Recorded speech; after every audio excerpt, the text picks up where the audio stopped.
हम हरियाणा के नू को लेकर अभी बात कर रहे हैं। ठीक है, मैं आपके पास लौटूंगा। मयूर प्रताप सिंह, प्रदेश अधिकारी, हिंदू जागरण मंच के, वो भी हमारे साथ जुड़ चुके हैं। मयूर साहब, स्वागत है आपका। और पहला सवाल मेरा ये, नू के अंदर जो एक सौहार्द था, जो भाईचारे के साथ तमाम नू वासी रहते नजर आ रहे थे, कैसे देख रहे हैं? आखिर इसके पीछे का मास्टरमाइंड कौन हो सकता है? देखिए, ये पूर्णतः स्पष्ट है, ये कोई नई बात नहीं है। मैंने पहले भी बताया है आप लोगों को। सीधी सी बात आप देखिए, इसकी जानकारी ही नहीं, इसकी योजना 2 महीने पूर्व से चल रही थी कि ये हिंसा होनी है। हाँ। ये हिंसा होना तय था और इसकी जिम्मेदारी वहां के कांग्रेस के जो विधायक हैं, क्षेत्रीय विधायक मामन खान, उन्होंने पूरी जनता के सामने, भारतवर्ष के सामने, लोकतंत्र के पवित्र मंदिर विधानसभा में ली है। हाँ। विधानसभा में उन्होंने सबके सामने इस बात को स्वीकार किया था, यदि वहां पर हिंदू संगठन के कुछ कार्यकर्ताओं का नाम लेते हुए कि यदि वो वहां पर आएंगे तो हम इस प्रकार की हिंसा करेंगे। हाँ। और हिंसा ही नहीं, उन्होंने एक शब्द का भी उपयोग किया था। हाँ। कि प्याज की गांठ की तरह हम उनको फोड़ देंगे। इसकी जिम्मेदारी तो वहां के क्षेत्रीय विधायक जो कांग्रेस, तो इसकी जिम्मेदारी तो मयूर साहब भारतीय जनता पार्टी की गवर्नमेंट है, उसकी भी बन रही है। अगर 2 महीने पहले उसको इस बात की आशंका थी, वहां का लोकल विधायक अगर ये बात कह रहा है, तो ये तो और बड़ी चूक है, सरकार की चूक है। जी बिल्कुल, इसमें मैं मानता हूं वहां पुलिस प्रशासन की चूक है, देखने को आई है। पुलिस प्रशासन को भी विश्व हिंदू परिषद के वरिष्ठ अधिकारियों ने ये सारी जानकारी एवं इस यात्रा की अनुमति पुलिस अधीक्षक से बहुत पहले ले ली थी। और यह यात्रा कोई पहली वर्ष नहीं निकली है, अंतिम वर्ष भी निकली, उससे पहले भी निकलती आई है। हाँ। इस वर्ष कोई नई बात नहीं थी। हाँ। ऐसी सारी यात्रा के बाद भी ऐसा होना, ये मुझे लगता है पुलिस प्रशासन और प्रशासन की नाकामी हम सबको देखने को मिल रही है। हाँ, चलिए ठीक है मयूर जी, आपके पास मैं लौटूंगा। मिर्जा फहीम बेग साहब है, वो भी हमारे साथ जुड़ चुके हैं। फहीम बेग साहब, स्वागत है आपका टीएनपी न्यूज पर। पहला सवाल मेरा ये, जिस तरह से नू की घटना घटित हुई है, एक बड़े पैमाने पर यह चूक तो प्रशासन की है, लेकिन जिम्मेदारी समाज की भी बनती है। कहां से वो पत्थर इकट्ठे हुए, कहां से इतने बड़े पैमाने पर नू में वहां पर लोग इकट्ठे हुए और जो रैली निकल रही थी उसके ऊपर पथराव किए गए? फहीम साहब, मैं तो ये चाहता हूँ जी कि सरकार कंट्रोल करे सब चीजों पे, बात खत्म। हाँ। सरकार का कंट्रोल होना चाहिए पूरा। हाँ। बस। हाँ, लेकिन सरकार तो कंट्रोल करेगी फहीम साहब, लेकिन महत्वपूर्ण बात यह है कि जो समाज में जो अराजक के तत्व हैं, वो अगर इस तरह की घटनाओं को अंजाम देंगे तो समाज के जो बड़े लोग हैं, जो उनको जो फॉलो करते हुए नजर आते हैं, उनकी भी जिम्मेदारी बनती है कि इस तरह की घटनाओं को घटित होने से रोकें। जी जी, ऐसा है जी। मैं बताऊं कि समाज दोनों तरह, चारों जो भी है, समाज खुद सोचे कि क्या हो रहा है। ये बड़े गहरी बात है, इसमें मैं कमेंट्स नहीं कर सकता कि क्या हो रहा है। ये सबको पता है कि क्या हो रहा है। बिल्कुल ठीक है फहीम जी, मैं आपके पास लौटूंगा। परल चौधरी कांग्रेस से। परल जी, साफ तौर पर आपने सुना, मयूर साहब कह रहे हैं कि जो लोकल विधायक हैं उनको भी इस बात की नॉलेज थी और किस तरह से योजनाबद्ध तरीके से ये तमाम घटना और ये जो दंगा हुआ है ये करवाया गया है। कैसे देख रही हैं? बिल्कुल, अभी 2 घंटे पहले मनोहर लाल जी का एक ट्वीट आया है जिसमें उन्होंने लिखा है कि ये सुनियोजित और षड्यंत्रपूर्ण तरीके से नू में सामाजिक यात्रा को भंग करने के लिए आक्रमण किया गया। तो सुनियोजित यानी ये प्री प्लान था। हाँ। इसकी उनको जानकारी पूरी तरह से थी। तो सीआईडी जो आप बिल्कुल सही बोले कि पत्थर कैसे इकट्ठे किए गए, वहां पे ऐसा माहौल कैसे बना, तो सीआईडी ने और पूरी पुलिस प्रशासन ने इसको कहीं ना कहीं पूरे तरीके से नजरअंदाज किया है। हाँ। और वहां पे भाईचारे को डिस्टर्ब करने की कोशिश की गई है, वहां का जो भाईचारा है ये। और यही हम देखते हैं कि जब इलेक्शन का टाइम आता है तो किसी न किसी तरह भाईचारे को, लेकिन करजे ये इलेक्शन के वक्त की बात नहीं है, इससे पहले भी नू और मेवात एक ऐसे क्षेत्र हैं जहां से गौ रक्षी के मामले लगातार बड़े पैमाने पर दिखाई देते हैं और इसको लेकर जो गौ रक्षक है उनके बीच में और जो गौ तस्करी करते हैं उनके बीच में इसी तरह की झड़पें निकलकर सामने आती हैं। बिल्कुल बिल्कुल, तो ये कहीं ना कहीं फेलियर है कि पहले से इस बात का ध्यान नहीं रखा गया, या तो उनको अगर इसके बारे में जानकारी थी तो उसको इग्नोर किया गया, और कहीं ना कहीं इसकी जिम्मेदारी पूरी पुलिस प्रशासन की तरफ जाती है और उनका ये पूरा का पूरा फेलियर रहा है। हाँ, प्रशासन का जो फेलियर है वो तो रहा ही होगा। मयूर जी जो है वो हमारे साथ जुड़ा हुए हैं। मयूर जी, एक वीडियो जो है वो भी सोशल मीडिया पर खूब वायरल की जा रही है, जो हरियाणा और राजस्थान का एक मोस्ट वांटेड अपराधी है, वो यूट्यूब पर आता है, वीडियो बनाता है और वो कहता है कि मैं भी रैली में आऊंगा, आप तमाम लोग रैली में आइए। क्या आपको लग रहा है कि कहीं ना कहीं बैकडोर से इस पूरे जो दंगा है इसको कोई ना कोई सपोर्ट कर रहा था?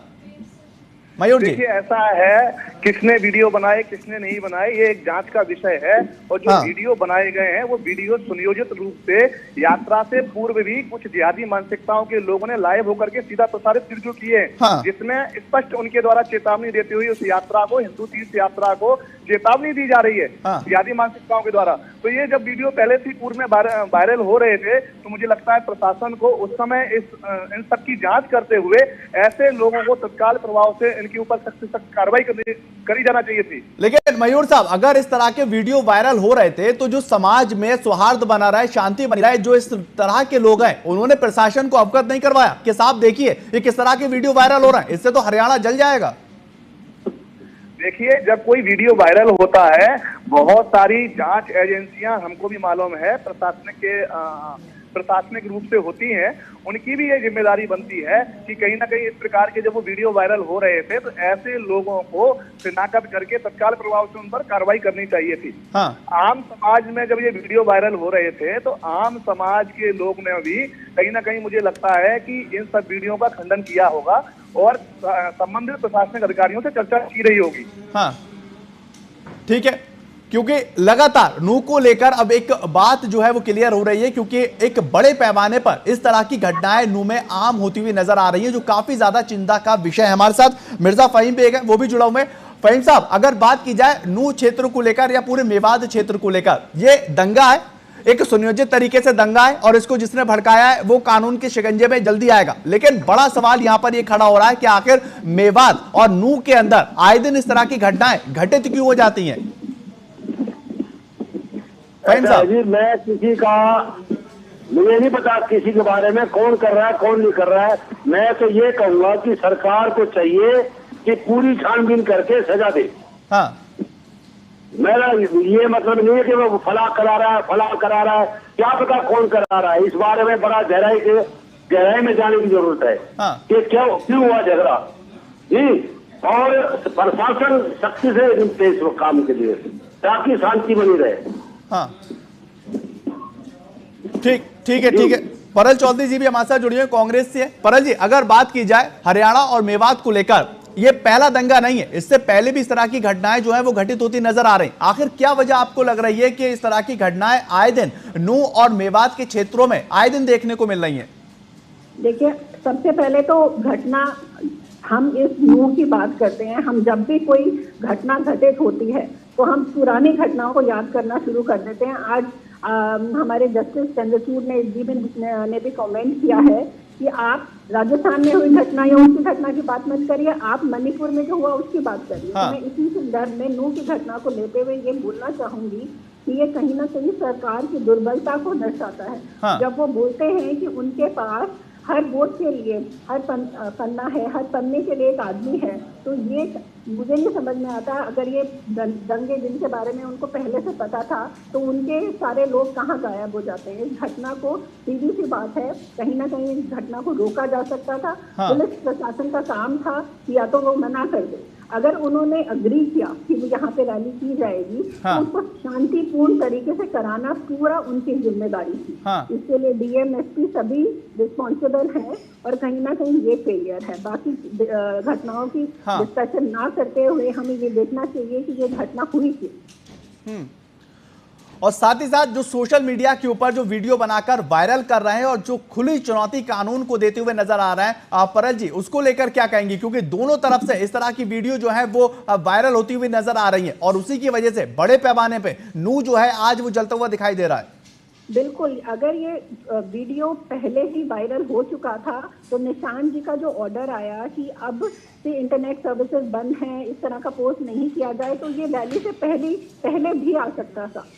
तो ये कहने की बात है कि इसकी जो भी चीजें थी, जो भी हमें स्टेप्स लेने चाहिए थे वो रैली से पहले लेने चाहिए थे। अगर उन्होंने रैली करने की इजाजत दे दी थी तो उसके बाद ये सब लेने के हम पोस्टमार्टम करने लग जाते हैं। हम ये नहीं देखते किस तरीके से घटना को रोकने से रोका जाए। तो हाँ। ये कहीं ना कहीं सरकार की पूरी दुर्बलता को दर्शाता है, पुलिस प्रशासन के फेलियर को दर्शाता है। हाँ ठीक है, आपकी बात आ गई। मयूर जी, अगर बात की जाए इस यात्रा को लेकर, दरअसल ये पहली बार तो यात्रा निकल नहीं रही थी। हर साल इस तरह की यात्रा जो है वो निकलती है और इन्हीं क्षेत्रों से होती हुई निकलती है। इस बार कहां आपको चूक लगी कि आखिर इस वजह से ये जो पूरी घटना है वो घटित हो गई, नूह और मेवात जो है वो सुलगता हुआ नजर आया?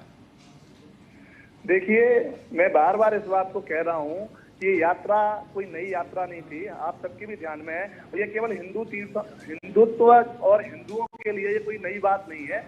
वह ब्रज भूमि है, मेवात भूमि कहीं ना कहीं ब्रज भूमि में आता है। और 84 कोस की परिक्रमा जो हिंदुओं का सबसे बड़ा तीर्थ परिक्रमा है, वो भी मेवात क्षेत्र जो है 84 कोस की परिक्रमा में आता है। हाँ। तो वहाँ आए दिन इस प्रकार की परिक्रमाएं चलती रहती हैं और ऐसी घटनाएं पहले भी जिहादी मानसिकता के लोग निरंतर करते रहते हैं। तो ये हाँ। कोई नई बात नहीं है। इस बार इन्होंने हिंसा को एक बड़े स्तर पे अंजाम दिया। हाँ। ये एक बहुत बड़ी बात है। हाँ मयूर जी, खबर यह भी आ रही है कि जो मोनू मानेसर है उसकी जो वीडियो वायरल हुई उसके बाद ये प्रतिक्रिया जो है दूसरे समुदाय की तरफ से आई है।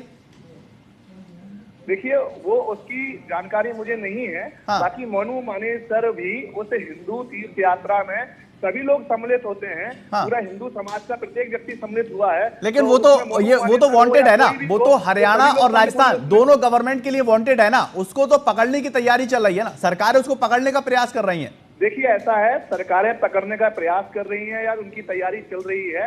ये अभी तक कोई घोषित स्थिति नहीं है, ना ही ऐसा न्यायालय का कोई किसी प्रकार का ऐसा आदेश आया है। हाँ। बाकी मोनू मानेसर या कोई अन्य व्यक्ति, मैंने बताया, चाहे कोई भी हिंदू समाज का प्रत्येक व्यक्ति इस हाँ। तीर्थ यात्रा में सम्मिलित होने के लिए वहाँ उपस्थित हुआ था। हाँ। उसमें मोनू मानेसर हो या अन्य सभी संगठनों के, हिंदू संगठनों के कार्यकर्ता हो, वो सभी उसमें सम्मिलित हुए होंगे।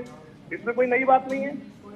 हाँ बिल्कुल, ये काफी ज्यादा महत्वपूर्ण है क्योंकि इस बात को अगर आगे बढ़ाया जाए, क्योंकि इस तरह का जब सौहार्द बिगड़ता है तो तमाम लोग उसकी आंच में आते नजर आते हैं और इसको बनाकर रखा जाए, इसको कायम करके रखा जाए, ये सब में ज्यादा महत्वपूर्ण हो सकता है। मयूर जी, एक बात मैं आपसे और समझना चाहूंगा, अगर आपने वहां की स्थिति का जायजा लिया, वहां के लोगों से बात की हो, आपको बुनियादी चीज कहां पर नजर आई कि अगर इस तरह की घटनाओं को रोकना था तो इस तरह के लोगों को जो है वो पहले ही चिन्हित कर लेना चाहिए था, ताकि कोई भी रैली, कोई भी अगर त्योहार मनाता है तो इस तरह की घटनाएं जो है वो घटित ना हो पाए? मयूर साहब।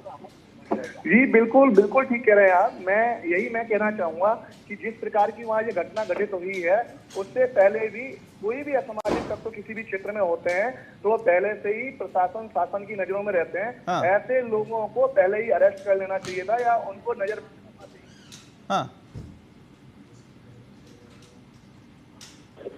ठीक मयूर जी, ठीक है मयूर जी, आपके पास मैं लौटूंगा। परल जी, अगर बात की जाए कांग्रेस पार्टी को लेकर, दरअसल भारतीय जनता पार्टी जो है वो इस बात को लेकर भी आरोप लगा रही है, कांग्रेस पार्टी अब इसके ऊपर पूरी सियासत कर रही है, जबकि हमारी जो एजेंसियां हैं, जो पुलिस है, वो जांच पड़ताल कर रही है कि आखिर किस तरह से ये घटना घटित हुई। लेकिन सियासत के लिए भारतीय जनता पार्टी साफ तौर पर कह रही है कि कांग्रेस पार्टी अब इसको लेकर भी सियासत कर रही है। परल जी, देखिए, ये पूरी की पूरी तरह पार्टी का फेलियर है। जब भी कोई घटना घटित हो जाती है उसके बाद ये सारा इल्जाम कांग्रेस पार्टी पे लगा देते हैं। इनका यही एक तंत्र है कि अपनी फेलियर के लिए दूसरी पार्टी को रिस्पॉन्सिबल बनाना।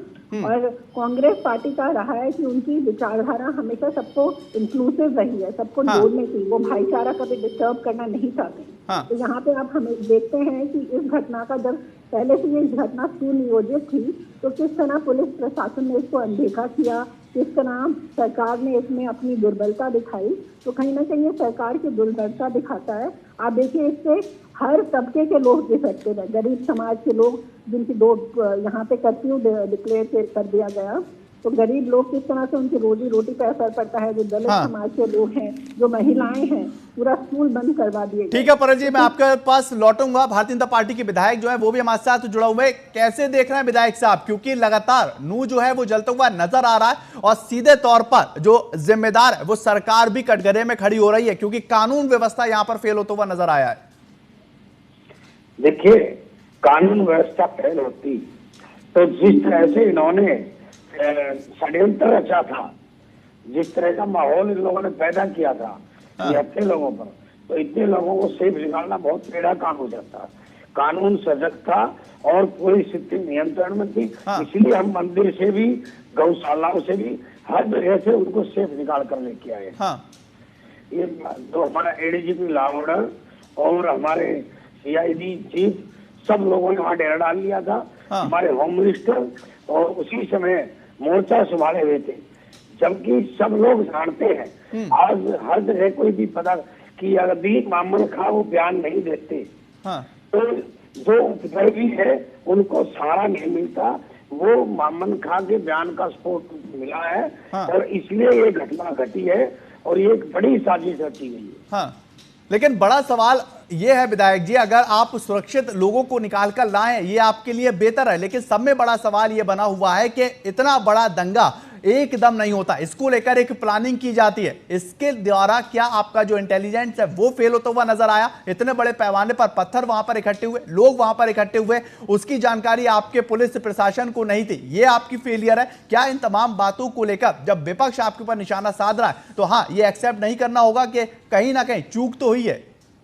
देखिए, विपक्ष का काम हमेशा वोट की राजनीति करते हैं। इन्होंने कभी भी अन्यथा ये हाउस के अंदर विधानसभा में जब मामन खां ने कहा कि प्याज की तरह छिड़के तो उस समय कांग्रेस पार्टी ने इस बात का मामन खां का विरोध करना चाहिए था। हाँ।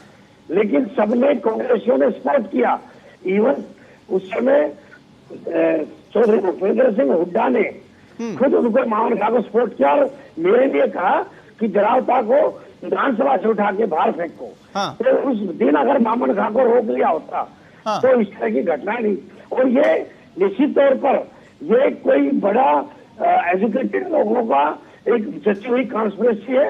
ये जरूर अब जांच में पता लगेगा, पुलिस में गहराई से जिसकी जांच करने जा रही है। हाँ। मैं इतना भरोसा दिला रहा हूँ कि भले ही कांग्रेस और इनेलो के लोग हाँ। ये भले ही ना बोले मेवात में वोट बैंक के कारण, लेकिन सच्चाई स्वीकार करनी चाहिए। लेकिन विपक्ष तो ये आरोप लगा रहा है कि वोट बैंक के ही कारण जो यूट्यूब के ऊपर वीडियो वायरल हो रही है उसको लेकर सरकार कोई एक्शन नहीं ले रही है। फिर मैंने कहा ना, अपराधी कहां से कोई हो उसका अपराधी कानून अपना काम करेगा, लेकिन अपने हाथ में कानून लेने का अधिकार सिर्फ मामन खां ने विधानसभा में दिया है। हाँ। उसने ना संविधान पे भरोसा किया, ना सरकार पे, ना कानून पे, ना कोर्ट पे, और कहा कि हम प्याज छिड़के की तरह काट देंगे। हाँ। ये असंवैधानिक भाषा है और इसका ही फायदा और इस बात को ही कांग्रेस ने सपोर्ट किया है। हाँ। अब मैं आपसे ये जानना चाह रहा हूं कि मेवात और नूह ऐसे क्षेत्र जहां पर बार बार इस तरह की घटनाएं घटित हो रही हैं, आगे घटनाएं ना घटित हो, आगे इस तरह की तस्वीरें ना निकलकर सामने आए, सरकार क्या कुछ करेगी? हर साल जुलूस निकलता है, मेवात में हमेशा भाईचारा रहता है। हाँ। आपस में सौहार्द से रहते हैं। ये नहीं कि सारे मुसलमान गंदे हैं। हाँ। सारे हिंदू गंदे हैं। कुछ लोग गंदे हैं जिन्होंने मामन खां के बहकाव में आकर या उसके कहे हुए शब्दों को सपोर्ट मानकर ये घटना को अंजाम दिया है। हाँ। ठीक है, मेरे साथ मयूर प्रताप सिंह जुड़ा हुए। मयूर जी, लास्ट 30 सेकंड फाइनल कमेंट, अगर सौहार्द बना रहे, ये भाईचारा बना रहे, इसको लेकर एक फाइनल कमेंट। जी, ऐसा है, सौहार्द बना रहे, लेकिन उससे पहले जिस प्रकार के आतंकवादी गतिविधि को जो अंजाम दिया गया है उनके ऊपर तत्काल प्रभाव से कार्रवाई हो और ऐसे लोगों को सख्त से सख्त सजा मिलनी चाहिए। जिससे आपराधिक प्रवृत्ति के व्यक्तियों को इस प्रकार से मनोबल बढ़ने का काम ना मिले, आगे से उनका मनोबल ना बढ़े और कहीं से कानून और संविधान का भी भय उनके मन में व्याप्त हो। इसलिए सर्वप्रथम तो उनको ऐसे व्यक्तियों को, ऐसे आतंकवादी गतिविधियों में संलिप्त व्यक्तियों को सख्त से सख्त सजा मिलना चाहिए। ठीक, परल चौधरी, लास्ट 30 सेकंड।